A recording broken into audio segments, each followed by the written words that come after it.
What's up, SNA fans? Sorry about the technical difficulties again, but well, that's what I was saying before I got rudely interrupted by my webcam. I'm going to talk about where Dominic Mysterio throws the Miz right to the right side corner. Here's where the referee was not distracting by what's his name by Dominic Mysterio. Just where Finn Balor hits a huge right forearm right into the head and the face of the A-lister. I guess showing some vicious side of the Prince of the Judgment Day, which I believe they got at least about 10% of impression by the got at least he got probably got at least 10% of impression to Mommy Rhea. This is where Dominic Mysterio was cracking up like, ha ha ha, you did that, like, and it's like awesome. And this is where he goes right into a suicide dive right onto the Miz after he did that. This is where he started flexing his muscles that he barely even has, with Finn Balor doing his arm raising pose at the Judgment Day, with JD McDonough like, whoa, whoa, whoa, like, rise the Judgment Day. I was like, you're not even in the Judgment Day, like. Yeah, even though he really is, but yeah, but for the sake of our truth, he really isn't. But anyways, let's continue the match. This is where Dominic Mysterio brings him back into the ring. This is where he started hitting right hands right on top of the Miz, right on his face. He was like, He's like you fans can kiss him. This is where the fans are like, we rather pass, like boo. What you need to kiss is the dirtiest and the smelliest turf that you can find find here in our city, like of We Care. You could go to the dirtiest and the smelliest farmhouse or barn house, I should say, and kiss the manure that and the manure from the horse stable, like from any horse stable in the barn, or yeah. This is where the Dominic Mysterio is like, who cares what you say? Like, all you're gonna do is you're gonna be watching me anyway, so you might as well give me the respect I deserve. And this is where he tried to pick up the Miz. This is where he tried to go. This is where he was like, you want some more, Miz? And this is where the fans start continuously saying, you suck, you suck. And I believe this did provoke the ex of the Judgment Day, because he hit a knuckle strike right into the face of the Miz.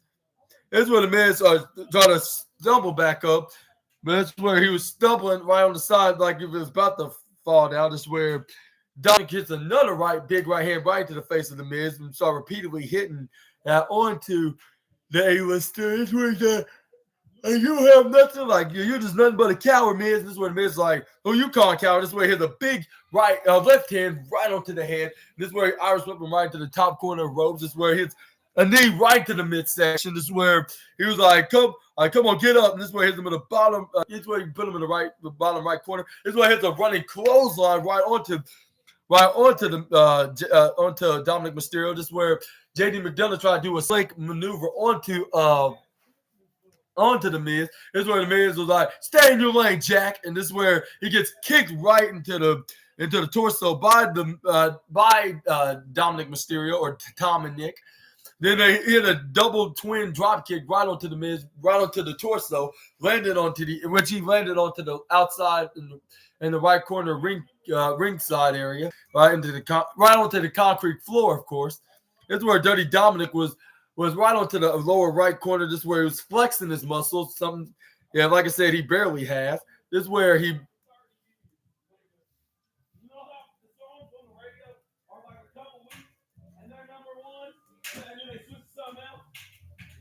And this is where the Miz was back on his game, back on his feet. This is where the Miz then was trying to hit some double clothesline. This is where Dominic should try to hit a clothesline of his own, but he should have went back to his wrestling class, because everybody knows that once a competitor hits a double clothesline, they're going to be waiting for you to try to hit your best shot on the clothesline, which the Miz been doing this move for years. This is where he hits him with the knees to the back of the head once he try to go for a clothesline. And then this is where he another knee right to the back of the head. This is where he hit the swinging neck breaker at the same time in the process. This is where the Miz tried to. This is where the Miz tried to go for a pinfall, but he only got a near fall out of 1-2 ooh. And this is where the Miz like, damn it, like that was the best move that I could come up with, which I believe that used to have been a signature move, but he makes it as a comeback move. This is where he tried. This is where then the Miz tried to go for a close, I believe, to Dominic, but he ducks out of the way after the Irish whipping from right towards the right corner side of the ropes. This is where he tried to go for a roll up, but this is where Dominic Mysterio tried to go for a roll up of his own, which is known as the most devastating move in sports entertainment. But he only got a 2 even count. This is where the Miz grabs onto a handful of tights onto Dominic, getting some retribution onto Dominic Mysterio for him doing that to him about like 2 seconds ago. This is where he tried to go for a pin, but he got a 2.2. This is where he kicks back up. This is where he did the sliding baseball slide kick right into the face of Finn Balor. Then he hits the sliding Hurricane Rana onto JD McDonough in the process. This is where the Miz and went right back on the top rope. This is where this is where Dominic Mysterio tried to close on him right off the right corner side of the ringside area. This is where he hits him shoulder right into the midsection, right in the midsection. This is where he hits a springboard crossbody, which that was very rare for the Miz to do. Even Michael Cole noticed this. I was like, wow, like this is something way unusual than what anybody could ever done in this very square circle in the industry. This is where he tried to go for a pin, but Dominic Mysterio kicks out at 2.999999999999999. Double triple nines, minus 0.1 away from being 3.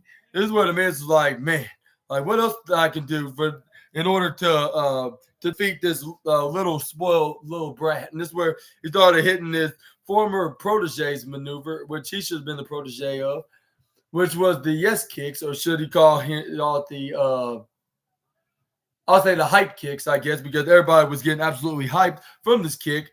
This is where the like, oh, and everybody's like, yes, and he kicked him right in the head. This is where he hit him with a back roundhouse kick right to the head of Dominic. This is where he tried to go for the skull crushing finale, but it didn't work, at least not at this time, because there will be some guaranteed, there's going to be a guaranteed moment onto this match. But this is where Dominic Mysterio countered that at this time, trying to hit a wheelbarrow swing right onto like a wheelbarrow flying torpedo swing, right, or not torpedo, I'll say catapult swing right to the Miz, right onto the right corner of the ropes, which is which I'll say, which he kind of botched it because he had to push him right onto the rope, specifically in the right side, put him in position to get ready for the 619. This is where he tried to go for the maneuver, but this is where JD McDonough tried to cause interference to the referee, with the referee being too distracted to see what was going to happen on the right side into the Miz's corner. But this, which Finn Balor hits one of his Pele kicks right onto the head of the Miz. This is where he got right to the position. This is where he gets a guaranteed. This is where he hits a guaranteed 619 right onto the Miz, knocking him right to the upper right corner, right where he can hit the frog splash, which he did so. That's where he goes for a pin. This is where he get the easy victory and got the 1-2-3 onto the Miz, and your winner of this mid-card match, Dirty Dominic Mysterio. And I gotta admit, this was a very good match. I would say this definitely deserves the third match of the night. Like, for the way they wrestle, absolutely a guaranteed number 1 match of the night. And this is where, soon after, this is where Finn Balor was right in the ring. This is where he started handling business by hitting nothing but right hands while sitting right on top of the Miz, like in the post-match beatdown, along with JD McDonough and Dominic Mysterio. Started hitting triple team maneuvers right onto the Miz. This is where Johnny Gargano and Tommaso Ciampa came out to save the Miz. Like, they're like, oh, no, you don't. You're not going to be trying to be doing this dirty slickster maneuver on tonight's Raw with our new friend, the A-lister. This is where Tommaso Ciampa tried to go for a right hand. This is where he tried to go for a right hand to Dirty Dominic Mysterio, but he went and charged Johnny Gargano, but he gets hit with a super kick with an interception. This is where they went right into the ring. This is where JD McDonough tried to go for a right hand right onto Ciampa, but Ciampa countered, hit a right hand right to his face. This is where he hits a shoulder right to the midsection of Finn Balor. This is where Johnny Gargano hits a springboard spear right onto McDonough. This is where they start hitting right hands, and Ciampa was hitting right hands on the Balor, knocking him out of the ring. This is where Tommaso Ciampa was, this is where Johnny Gargano was hitting repeated left hands right into the face of JD McDonough. This is where he grabbed. This is where he picks him up right in the air. This is where he pushed him towards the Miz's way once he got back in center and was getting ready to hit his most favorite and famous move and under his arsenal, which was the skull crushing finale to end the show. I would say not the show, end his match with a finale segment, I should say, into the making a finale into the segment, which I'm not sure if that was the best pun to use into this recap of this match and segment. But this is where the Miz gets him back up gets JD McDonough back up on his double knees for both Gargano and Ciampa to finish him off with a double with the knee strike super kick combo maneuver on him. But luckily, JD McDonough and Finn. And this is where Finn Balor and Dominic Mysterio pulled JD McDonough out of the ring. This is where Tommaso Ciampa and Johnny Gargano was telling them and sending them a message that there will be new tag team champions. And do you think so? Only time will tell. Never say never. I think they could. If things starting to be more way out of hands with the Judgment Day, I'm gonna expect them to lose those titles. Because it's gonna look like that's gonna be the case, like with them like not getting along, especially with Rhea Ripley and Damian Priest are teasing it by showing some signs that they're looking like they're no longer gonna coexist into this matter. And this is where we're gonna perhaps see Damian Priest get kicked out of the group. And they're going to slowly but surely going to be splitting away from each other and going back where they was the first time, except for Dominic Mysterio, which you're going to find his self-proclaimed deadbeat dad at the end of that day. But from plenty of the Judgment Day members to another Judgment Day member, in a backstage interview with Jackie Redmond interviewing Damian Priest on. Wondering what's his mindset on tonight's main event of with the match against Damian Priest. This is where Damian Priest responds back to Jackie Redmond's conversation. But I would say, well, first of all, I want to give a huge congratulations to my boy Dirty Dom and his latest victory, and also, and second of all, I want to thank Finn Balor for handling business out there. Like I'm going to be doing the Drew. He's like, now Drew McIntyre. I have a few words to say about him. And before he can even explain about what comment he have for the Scottish Warrior, this is where R-Truth was like, DP, like my man, like look at, like here's here's your cut for the merchandise sales. And then this is where, for the new merch at the new Tom and for the new Tom and Nick t-shirts, and this is where Damian Priest I appreciate that, and this is where the R-Truth also continued his hilarious rant about JD McDonough being still part of the Judgment Day, even though he was out because he beat him in that match, and he's like, we need to still talk about JD though, like yeah, dog, like we, and he was he tried to take some money stuff, take money out of Venmo. Like he could be dirty. Like And he could be a very dirty leprechaun, like when you don't keep your eyes on him. And this is where Damian Priest was like, look, true, like tomorrow, like I appreciate your sense of humor right now, but I had to stay serious tonight for my match against Drew. And then this is where R-Truth's like, I am being serious right now, like I am being serious right now, but yeah, since I have a good sense of humor, like now's not the time to express it right now. This is where David Priest's like, yeah, not the time right now, and he was like, yeah, all right, my dog. And this is where Damian Priest was like, okay, as what I was saying back to Drew, like, well, he likes to talk. He likes to be real. Like, plus, like he was the talk. I would talk about Drew. Like the guy talked about, like he was the man around here, right? Like that was at a time when everybody was trying to be like at the time, and everybody was back to 100. And then guess what happened? He couldn't be Roman. Like, well, he couldn't be Gunther for his title. He couldn't be Roman Reigns. And this is where like he was the big guy when there was nobody really around because of the health crisis situation. Like, but once everybody came back, he lost pretty much of his edge. And no, he didn't mean Adam Copeland because he kicked him out of the Judgment Day group a long time ago, almost 2 years ago to be exact, AEW. But anyways, this is where he's like, yeah, ever since he lost that edge, he lost not only to Roman Reigns for his title, but also the Gunther's title. Now he couldn't be Seth Rollins for his title as well. Like he's been losing it ever since like the crowd's been back, and I think it's some kind of a curse there. And he's trying to redeem himself from this curse. And he's trying to pick me as the target next. And guess what? And then also he's trying to make sure that I don't succeed my chance of being the champion.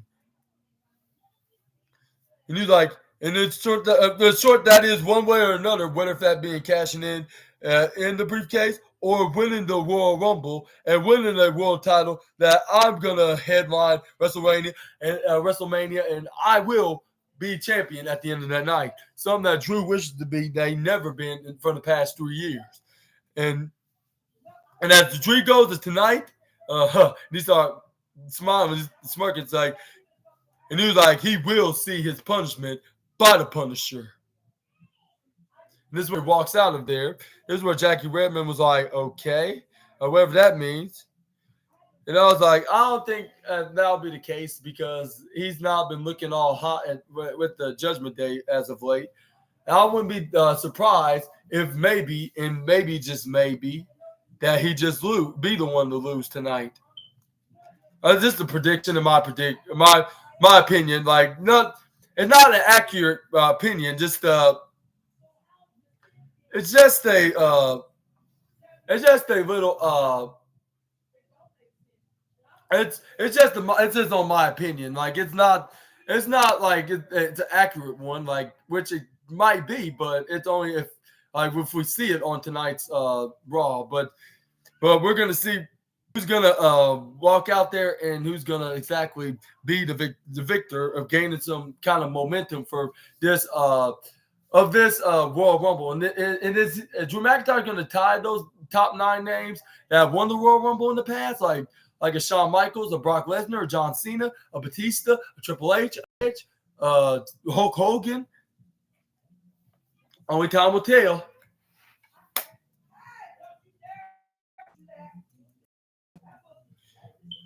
But this is where up next we got Chad Gable taking on Ivar up next because he did challenge him in the match. He was like, I'm gonna show Ivar some sportsmanship and not like cowardship like what he showed when he viciously assaulted and be a sore loser when Akira Tozawa beat him in the match. But this is where Ivar brought some offense at first. This is where he threw him right to the left corner side of the ringside area. This is where he hit a big splash right on the midsection on poor Chad Gable in the midsection.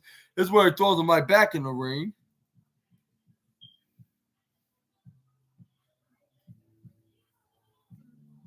This is where Chad Gable then got some offense.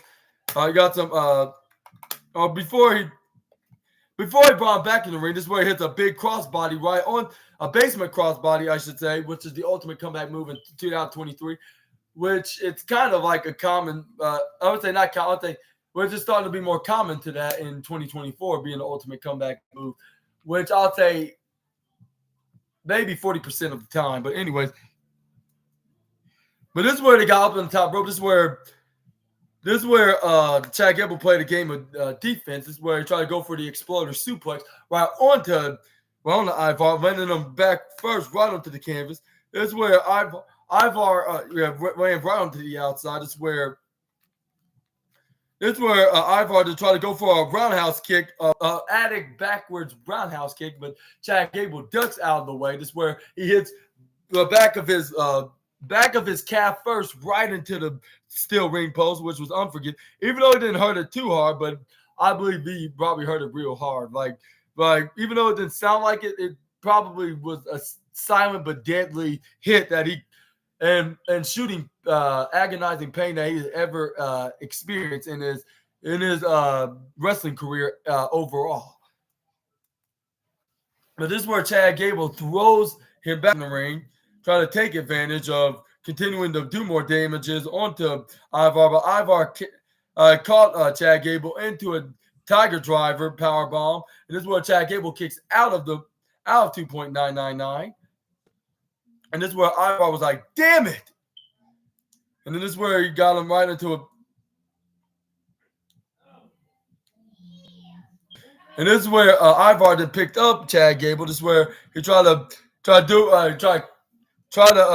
kick him right to the gut. This is where Chad Gable grabs onto his leg. This is where he hits him with a dragon screw.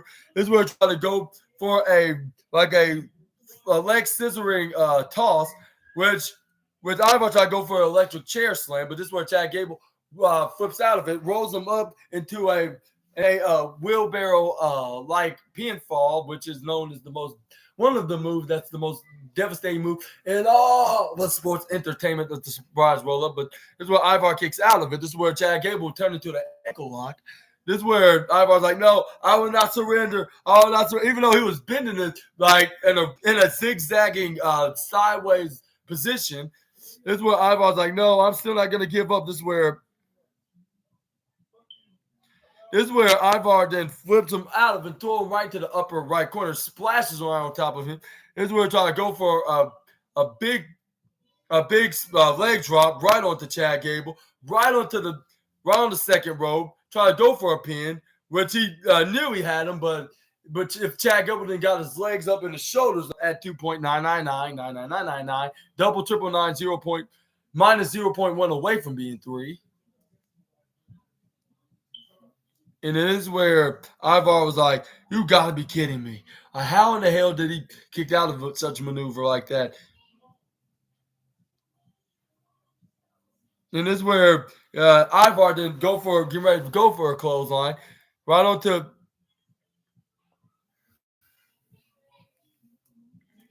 This is where he's like, come on, Chad, get back up. This is where it's a wheelbarrow rolling kick. This is where Chad Gable goes for an ankle lock right onto Ivar. This is where Chad Gable was like, oh, no, you don't like.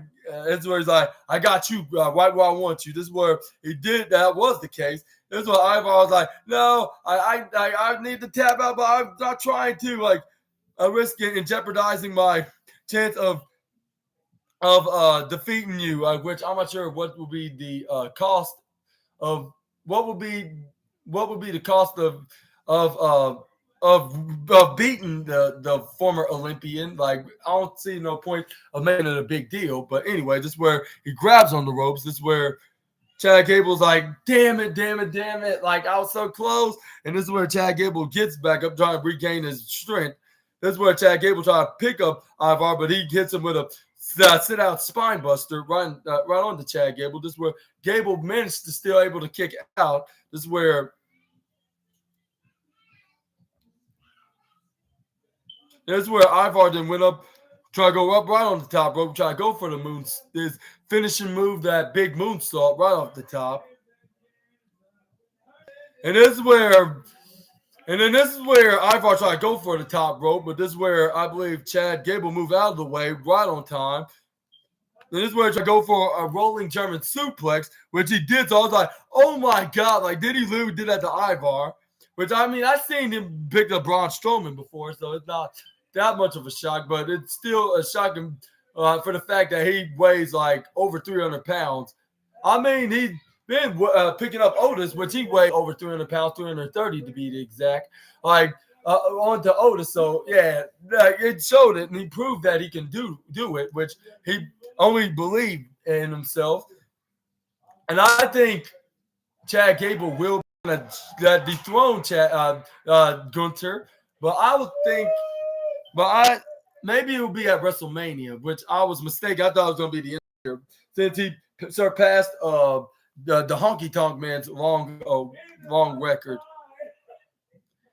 But I guess I was horribly mistaken. This is where Ivar didn't try to go for a suplex right on the top rope with Chad Gable, but Chad Gable flips out of it. This is where he hits a German suplex, right? Trying to do a catapult German suplex right onto Ivar. This is where then Chad Gable went right on the top rope. This is where he tried to go for a moonsault of his own, respectively. But this is where Valhalla was like ah! And this is where Chad Gable was very distracted. The dude was like, shoosh! But this is where Ivar caught him right on the top. I was like, how come like Ivar couldn't do this with Ivy Nile, like when Valhalla needed him the most? But this is where Ivar did hit his moonsault, make it a guaranteed 1, 2, 3. Your winner, Ivar, in this mid card match. And I was like, now Ivar owes Valhalla a favor because for the fact that she helped out by winning this match and distracted Chad Gable, distracted Chad Gable of winning this battle with this battle against the former Raw Tag Team Champion. And what's your thoughts on what's your thoughts? Do you think they're going to continue this feud with one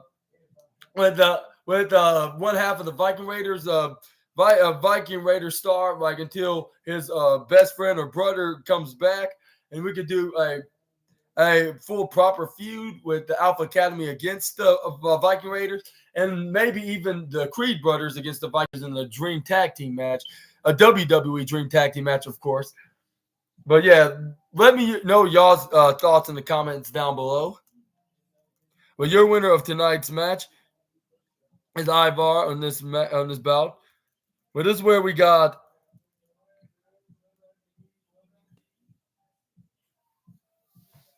but next up we got this is where we This is where we got an advertisement. Finally got an advertisement of Bianca Belair and Montez Ford. Like, by the way, which is called Love in WWE with Bianca Belair and Montez Ford. Make sure to check it out exclusively on Hulu. I was like, it's about time they're starting to advertise that. But let's move on to the next slide, which is the American Nightmare, Cody Rhodes, and CM Punk in their promo battle because they have things to say to each other. Which I'll say this was the most entertaining match. Like my new viewer and subscriber, Rally Sports, I believe, or Rally Sports. Can't call you Rally Sports for short, because it's a long name considering. But either way, I'll respectfully call you whatever name that you want me to call. But by the way, yeah, this was the best segment right here. Like from two former AEW wrestlers and past former WWE stars, like from the first run, them leaving because they didn't see they weren't being seen as serious main event competitors. So they left, remade a name for themselves. Well, mostly Cody Rhodes did that successfully, and even creating the promotion, which Roman Reigns claimed that he never got over, which I believe he did, and he didn't even have to win a world championship to get over, by making it the most successful product in all of professional wrestling. And I'll say, CM Punk left in controversy, about with him and being against creative plans and management. And he left and he got fired on his wedding day. try to go to the UFC and fight for them, but there's very but it wasn't the most successful run that he has ever done because for the fact that that he couldn't even win a MMA fight. So a few years later, when AEW launched, like he decided to join, uh, like join, like the join. He joined AEW, stayed there for 2 years, won AEW championship. But the first run, like for the first like for the following year, he got in the fight with Kenny Omega and the Young Bucks, which we had him suspended for a whole year until after. Until after that, he got into another fight, but this time with Jack Perry because he used World Glass, and that got each other into a fight, which they got both men suspended, and then made Tony Khan no choice but to fire the Chicago made and controversial star. And this is where we got a long 20-minute promo battle between the American Nightmare and the voiceless and Chicago made star and the best in the world. With fans, there was mixed reactions of crowd. Half of them saying Cody, and the other one was like CM Punk, which half and half wants to see either Cody wins the Royal Rumble match or CM Punk win the Royal Rumble match because they want to see either man achieving their dreams and finishing their stories respectively. With Cody Rhodes winning the WWE Championship and CM Punk main event in WrestleMania. Which hopefully I wish for them doing both. Like with Cody Rhodes winning the WWE title from Roman Reigns at the second night of main event WrestleMania and night one with CM Punk main event and night one WrestleMania against Seth Rollins for the World Heavyweight Championship. If he can win the Royal Rumble, which I hope he does. But we're gonna talk about what they had to talk about. With Cody Rhodes was like, all right, now you're here. Like, let me know. I would usually would say it to these fans, like, which I'm gonna say it, so New Orleans fans, what you want to talk about, and more importantly, see, Mister, like New Orleans, like, what you want to talk about, like.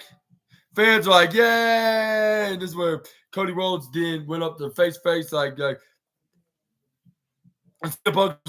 know what I want to talk about, like, and before I can even say anything, anything else, I should say, this is where the fans start chanting CM Punk, like about over 24 times. CM Punk then. This is where CM Punk was like, well, like, what I want to talk about is your dad. Fans were not sure what to say. They weren't sure if it was something positive about Cody's dad or something negative. But it was more likely about respectfully about his dad. He's like, I don't know about. I don't know about this. Do you know about your dad? Like 2007, your father. Like he calls me on the telephone. He says to me, like this young. Like, I'm bringing my son, Cody, from Ohio Valley Wrestling up to WWE to start his journey as a professional wrestler. And then he tells me, like, I want you to keep an eye on my kid. And guess what? And at the time, like, I was the guy for that job. Like I never got a chance to know you just yet. And I don't know, you're the guy. If I should be that guardian angel, which, and it's very not that much often that you have the American dream ask you for a big favor. And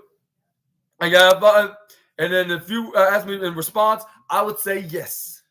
Like it wasn't a hard job. You didn't got into any trouble that you could have talked yourself, or you couldn't even talk yourself out of it. Like it's how the temporary do. Like And he's like, as you could be, you're known as a what's that he called him? And you didn't get in trouble. You couldn't talk yourself on way out of it. Like you couldn't get from even from your own same advice you've been told. But I watched you grew from a pulmonary left, from what's that? What he said? A politically young minor league wrestler to a big like main event like championship caliber superstar that stands before me today. And it might stand a little bit conversating. I think you know me, Cody. I'm so damn proud of you. And Cody's like, thank you, Punk. And this is what CM Punk's like. I bring this up I bring you up tonight because I bring your father up because on Saturday I feel like I'm gonna break a promise that I was meant to keep. In the Royal Rumble, the you and me cross paths. We're gonna be looking. We're gonna be looking for. We're gonna be looking. I'm gonna be looking for you, to maybe be the last one in the ring with me, which I believe that could happen because these are the top two guys that could win this year's Royal Rumble in 2024. Which next perhaps goes to Gunther and The Rock, which I believe if it's going to be The Rock, going to be Roman Reigns, just like Cody Rhodes scenario. If it's Gunther, it's going to be Seth Rollins. But we're going to see who's going to choose who and who's going to win on this Saturday's 30-man and 30-women annual over-the-top Road Battle Royal. But CM Punk continues saying, I'm going to do what I have to do. They'll punch you in the face, throw you over the top rope, and then be CM Punk. You're going to win the Royal Rumble. And he's going to go on the main event WrestleMania, like I always dream of doing. And finishing my story, Cody Rhodes was like, and he was like, you're not alone. And this is where Cody Rhodes was you're not alone in that feeling, of you being someone who is talking to me, would be thinking about him. I love countless legends, luminous, stigmatized in our history, from Michael Hayes, Bruce Pritchard, Triple H, even Mr. Heyman, the special counsel, which is a nod to the time where Paul Heyman used to be CM Punk's manager, in his first stint in WWE when he was the WWE champion back in 2012 to 2013. But anyway, this is where Cody Rhodes continues and it was they couldn't help but notice to see the American Dream Dusty Rhodes. And that's where fans are just it's very large overshadowed. I think you know well that you have I have done everything in my power since I left here in this company, not just be in the shadow, be the light in the shadow, the expectation on my own last name and be my own man. And I'm talking about OVW to be the exact. And he's and he was and I'll be lying if I say I didn't show up to OVW. Folks around all over the world that have wrestling experience, under that, those that took me under that trained me to be the star under my belt, and also and there you are, CM Punk, who tore it down in the independent scene, you spending unspoken years making a name for himself, you did not. And you didn't treat me like I was just some rookie boy next door. You treated me like a peer. And after that, that became best friends. Which that all started their journey in wrestling and in WWE as well. And I believe he even made some references in the time when they were peers and colleagues in AEW as well. Until 2022, Cody Rhodes left, and then the following year, CM Punk left. But anyway, this is where And this is where Cody Rhodes like, that was a totally bittersweet moment because at the Royal there are going to be friends because obviously every man for himself. And this is where Cody Rhodes stare at CM Punk like after making that statement known. This is where CM Punk's like, yeah, I know, like there's not gonna be no friends in the Royal Rumble. Like I've been in the Royal Rumble way longer than you have, buddy. Like, but what about the Sunday morning? Because I consider this is gonna be something personal, Cody. Like, can you?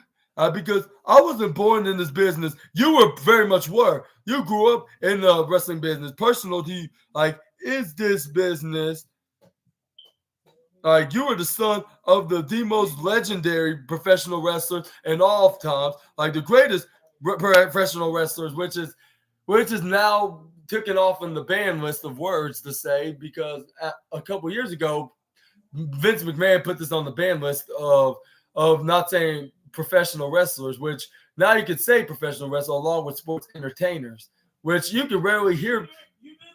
We rarely hear them say sports entertainer now because like and it's been a common thing that wrestlers that say nowadays. Yeah, come in. Yeah, I was gonna say, come out here and take a look what Pickles did. Okay, be right there. Sorry. Come on, Trey. What did he do this time? That. And I just took him out right before I. Why would he do that? Yeah. I slowed him down. Yeah. Sorry about that. Yeah, I understand you.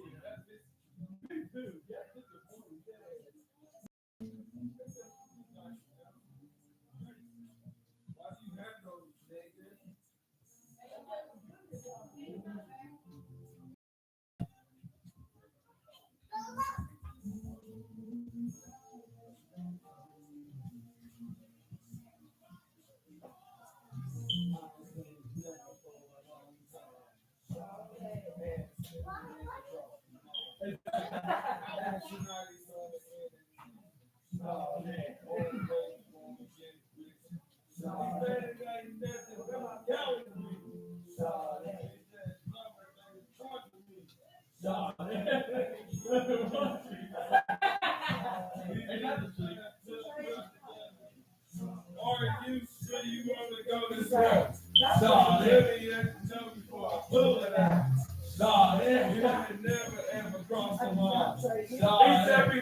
I'm done.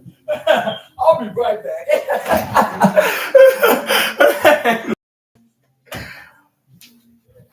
Oh, SNA back, but continue his. But it's a very chocolate. Okay, but just a moment. I'll get some. But yeah, make sure to say something for Uncle SNA. But anyways, this is where. But yeah, CM Punk. Thank you. But anyways, yeah. But that's been a common thing ever since, especially with Kevin Dunn left. His scrumps is nice and soft and chocolatey.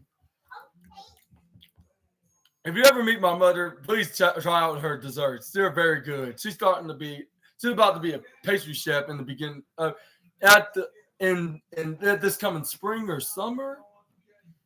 And wherever she have her bakery at, make sure to check it out. I'm a advertiser right here on the SNA podcast. But anyways, back to the video. It's been a common thing that everybody starts to say pro wrestling and pro wrestlers ever since like they started doing more changes in this regime in WWE from the past year and a half. And from the past year of Endeavor owning them, it started to get more and more better. Like it's starting to acknowledge more that it's at the end of the day, it's still a professional wrestling company, not